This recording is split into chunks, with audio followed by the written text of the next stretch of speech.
ఈ neat related ప్రొటెస్టుల్లో భాగంగా చాలామందికి ఒక సంక్లిష్ట పరిస్థితి, అంటే జెన్యూన్ క్యాండిడేట్స్ ఉంటారు కదా, పెద్ద పెద్ద హోదాల్లో ఉన్నవాళ్ళు విద్యార్థులకు సపోర్టుగా నిలబడితే అటు సీజేపీ లాంటి వికృత పోకడలు కలిగినటువంటి గుంపుకి సపోర్ట్ చేసినట్లుగా అయిపోతుంది.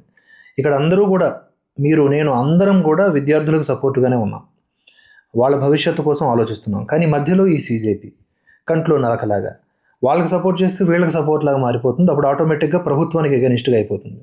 ఈ సిచ్యువేషన్స్లో చాలామంది సెలబ్రిటీలు మౌనంగా ఉండిపోయారు. సల్మాన్ ఖాన్ కూడా ఏం చేశాడంటే స్టార్టింగ్లో విద్యార్థులకు మద్దతుగా మాట్లాడాడు. కానీ ఈ సీజేపీ నేచర్ అర్థమైన తర్వాత విద్యార్థులకి ఆయన కొన్ని హితవులు పలుకుతూ మరొక ట్వీట్ చేశాడు. స్టార్టింగ్లో 100% మద్దతు ప్రకటిస్తూనే నిరసనకి, తరువాత జరిగిన పరిణామాల్ని గమనించి చేసింది చాలు, మీరు మీ ఇళ్లకు వెళ్ళండి, ఇక జరగాల్సింది జరుగుద్ది, ప్రభుత్వం చేయాల్సింది చేసుద్ది అని చెప్పారు. సోనం వాంగ్చుక్కి కూడా మీ ఆరోగ్యం మీద దృష్టి పెట్టండి, కావాలంటే ఫుడ్ పంపిస్తా అని కూడా మాట్లాడారు. దీంతో సల్మాన్ ఖాన్ భయపడ్డాడు అని చెప్పి కొంతమంది ట్రోల్ చేయడం స్టార్ట్ చేశారు. ఆయన దానికి బదులిస్తూ భయపడడం అనేది నా నేచర్ కాదు, భయపడడం అంటే చనిపోయినట్లే అని పేర్కొన్నారు.